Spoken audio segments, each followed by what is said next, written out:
Salut à tous, c'est Nico, j'espère que vous allez bien. Moi, ça va toujours aussi bien. Vous le savez sans doute, mon métier, c'est la vidéo. Et quand je bosse, il y a deux choses dont je ne peux pas me passer, le café et les supports de stockage pour mes fichiers. Il y a un point commun entre les deux, j'en prévois toujours autant que possible de dispo pour être sûr de ne jamais tomber en rade au moment le plus critique. En revanche, pour le stockage de fichiers, il y a un autre aspect critique supplémentaire. Il faut que ce soit rapide, super rapide, et ça, en revanche, c'est un peu moins critique pour le café. Alors si je vous dis ça, et là je vais un petit peu vous parler de moi et de la manière dont je bosse, c'est que toutes les vidéos que vous regardez sur ma chaîne, The Grand Test, sont filmées en 4K, donc 3840 par 2160 à 25 images par seconde, avec une vidéo enregistrée avec un débit de 100 mégabits par seconde. Et c'est pas tout, je filme toujours avec au moins deux caméras, donc celle qui est devant et celle qui est en haut. Donc pour 30 minutes de vidéo en 4K, il faut compter environ 22 Go par caméra, soit 44 Go pour les deux plans. Et ça, c'est pour 30 minutes. Mais j'ai plein de tournages qui sont beaucoup plus longs. Alors après, pour la phase de montage en multicam avec deux fichiers en 4K, d'une part, il faut un ordi qui soit rapide, et il faut de la place pour stocker ces fichiers. Alors si l'ordi n'est pas assez rapide, il y a deux solutions. Soit on crée des fichiers proxy, qui sont donc des versions allégées des fichiers d'origine,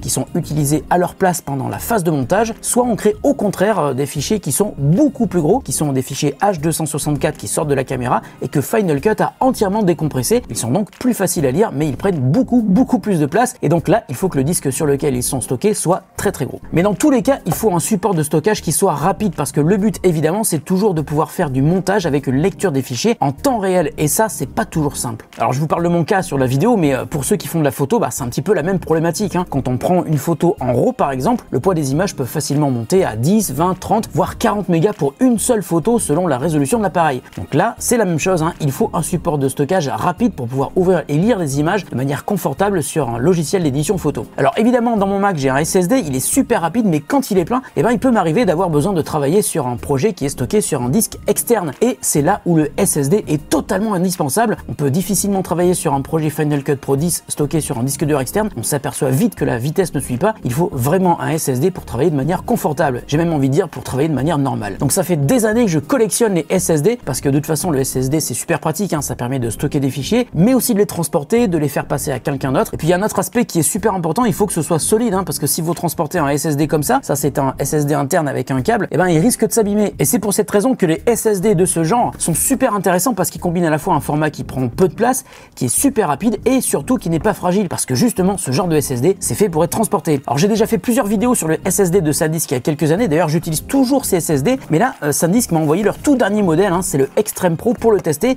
Et là mes amis, sérieusement, on a affaire à un SSD de folie. Alors à l'intérieur, SanDisk a intégré la techno NVMe qui permet d'atteindre des vitesses de transfert théorique de 1 Go par seconde. Et en général, on retrouve ce genre de techno sur des SSD internes qui sont destinés à des PC portables. Et le SSD ici est protégé par un coffrage en aluminium forgé, donc ça protège la partie électronique, mais ça permet aussi de dissiper la chaleur. Alors tout ça c'est bien beau, mais moi ce qui m'intéresse, c'est surtout de voir la vitesse qu'on peut atteindre avec ce joli bébé en lecture et en écriture. Et pour ça, je vais utiliser une application que j'utilise toujours pour tester ce genre de support de stockage, Blackmagic Disk Test Tool. Alors pour la blague, on va comparer la vitesse entre un disque dur, une clé USB, un SSD, et donc le tout dernier SSD de SanDisk. Et restez bien jusqu'à la fin, parce que vous me connaissez, j'ai demandé à SanDisk s'il était possible de vous faire gagner un SSD, et ils m'ont dit oui. Donc soyez bien attentifs sur le contenu de cette vidéo si vous voulez gagner un SSD comme celui-là. Donc voilà, ça y est, mon setup de test est prêt. Alors j'ai une petite clé USB. Alors cette clé USB, je vais pas lui faire subir le test de copie de milliers de petits fichiers, parce que sinon on y est encore pour tout le reste de l'été. En revanche, elle va faire le stress test avec le Blackmagic Disk Speed Test Tool. Pour les copies de fichiers, on va le faire uniquement avec le disque dur, avec le SSD, avec le vieux SSD de SanDisk et le nouveau SSD de SanDisk, normalement le plus puissant de tous, mais ça va être un petit peu la surprise. Ensuite, je noterai les résultats dans ce tableau à chaque fois que je vais faire mes tests. On va commencer donc par brancher le disque dur, et on va prendre ce dossier de petits fichiers qui, on va vérifier, fait bien 10 Go pour 26 900 fichiers. Et là, je vais évidemment lancer mon chronomètre. Donc je me prépare à copier le dossier sur mon disque dur, et au moment où je vais relâcher mon doigt de mon trackpad, je vais appuyer sur démarrer. Attention, c'est parti. Et là, il m'annonce 3 minutes. Je vais accélérer parce que là, sinon ça va être interminable pour vous. Là, j'ai vraiment de la peine pour tous les gens qui ont toujours un disque dur sur leur ordinateur. Ça va très lentement, parce qu'il y a la mémoire tampon qui se remplit quand on copie plein de petits fichiers comme ça. Et malheureusement, on ne peut pas faire grand chose, si ce n'est upgrader vers un SSD quand on peut. Attention, ça va être fini.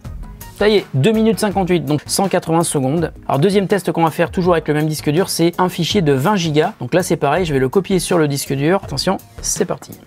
C'est quand même vachement long, je trouve. Le disque dur est moins cher que le SSD, mais au niveau de la vitesse et de la réactivité, c'est pas ça, quoi. Là, on en est à 1 minute 25, c'est toujours pas fini. Quand on a pris l'habitude de bosser avec des SSD, revenir travailler sur des disques durs, c'est compliqué, on va dire. Ah, ça y est, hop, 3 minutes 17, on va lui enlever une seconde pour mon temps de réactivité. Donc 3 minutes 16, on va dire que ça fait 190 secondes. Et maintenant, on va faire dernier test avec le disque dur, Disk Speed Test avec Blackmagic. Donc on va sélectionner le target drive, donc c'est le disque dur, Tera 2. Et on va lui dire qu'on va faire ça avec un fichier de 5 Go. Et on est parti, voilà. Alors, vitesse d'écriture, environ 100 mégas par seconde. Est-ce qu'il va dépasser les 100 mégas? Il dépasse les 100 mégas. Et vitesse de lecture, ah, c'est un tout petit peu plus rapide, mais c'est pas beaucoup plus rapide. 114, 115, ouais, il dépassera pas les 116. Ok, donc en lecture, on a dit 116, 104 mégas par seconde en écriture. Tiens, tant qu'on a l'adaptateur USB type A qui est là, on va prendre la clé USB. Donc le test qu'on a prévu avec les clés USB, c'est uniquement le stress test. Et hop, on est parti. Ouh là là, c'est pas très rapide. 28 mégas par seconde en écriture, beaucoup plus rapide en lecture, 145 mégas, 28, 146. On arrête là pour la clé USB. 28 en écriture et 146 en lecture. Ça veut dire qu'en lecture, elle est plus rapide que le disque dur. Maintenant, on va passer au SSD et on va commencer par le test des petits fichiers. Attention, c'est parti. Là, normalement, ça devrait être beaucoup plus rapide que le disque dur. Enfin, j'espère pour lui. Il nous estime à 2 minutes. Ah, quand même 2 minutes, mais j'ai l'impression que ça va aller plus vite. La marque, c'est PNY, donc ça marche très bien aussi. Alors je tiens à dire que c'est pas une vidéo qui est sponsorisée par SanDisk, c'est juste que j'adore cette marque et j'utilise principalement ça comme marque pour mes cartes mémoire, pour mes disques durs externes, voire même pour mes SSD internes. D'ailleurs je vous mens pas, regardez, j'ai plein de SSD de plein de marques, PNY, Crucial, parce que depuis des années je collectionne les SSD, donc j'en ai plein. 2 minutes exactement, donc c'était ce qui nous avait prévu au début. Maintenant on va faire le fichier de 20 Go. Attention, c'est pareil, je reprends mon chronomètre, je vais appuyer sur démarrer, hop, c'est parti. C'est intéressant comme test, Hop, ça y est, hop, 52 secondes, j'ai réagi au dernier moment, donc c'est beaucoup plus rapide que sur le disque dur. Et le dernier test qu'on va faire, c'est le stress test avec Blackmagic Disk Speed Test. Ouh, ça va beaucoup plus vite, heureusement. 392, 13, 14, 17, 18, 398.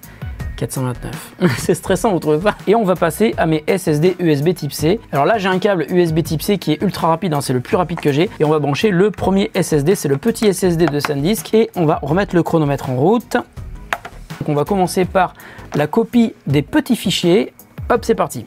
Voilà, il est en train de faire la copie. Et là, le test est difficile. Ce sont des milliers de petits fichiers. Le chrono va bientôt s'arrêter vu qu'on est presque à la fin. Je crois qu'il va aller plus vite que prévu, j'ai l'impression. 1 minute 36. 1 minute 30, ça fait 90, ça fait 96 secondes. Maintenant, on va faire le fichier de 20 Go. Attention, hop, c'est parti. Alors là, c'est pareil, il faut avoir le doigt sur le bouton, prêt à appuyer dès que la fenêtre va disparaître. Hop, 52 secondes. Exactement pareil que sur PNY. Et ensuite, le dernier test qu'on va faire, c'est le stress test sur Blackmagic Speed Test Tool. 467, 468, 470, 471, 526. On arrête là. Donc il va beaucoup plus vite que le disque dur. Et maintenant, ça va être le test avec le gros SSD de SanDisk, le Extreme Pro. Allez, on va commencer avec le test des petits fichiers. J'ai le doigt sur le bouton. Attention, c'est parti. Et là, il nous annonce moins d'1 minute pour copier les milliers de fichiers. Donc je garde le doigt au-dessus du bouton arrêter parce que ça va très vite. Il est déjà à la moitié. Stop, fini, 45 secondes, 2 fois plus rapide que l'ancien SSD. Waouh, impressionnant. On va faire le test du gros fichier maintenant, c'est parti. Là, il va falloir que je garde le doigt au-dessus du bouton arrêter parce que sinon je vais pas le voir passer le truc tellement il va vite. Quel stress mes amis, quel stress. 31 secondes. C'est vachement plus rapide. Et dernier test avec Blackmagic Disk Speed Test. Attention, c'est parti. Ouh là là, ça monte loin. Il a dépassé les 800 en écriture. Là, il descend vite par contre. Oh, 900 lectures. Ouh, c'est hyper rapide. 560, j'ai cru voir 560. Il se stabilise à 350 quand même. En écriture, ça varie vachement en fait. Alors, il est monté à plus de 500, donc là, on va mettre 902 en lecture. Il est le plus rapide de tous, de très loin. Je vais refaire un test en écriture parce que je suis quand même intrigué. J'ai l'impression qu'il va pas plus vite que le Extreme 500. On va juste regarder écriture. C'est parti. 500.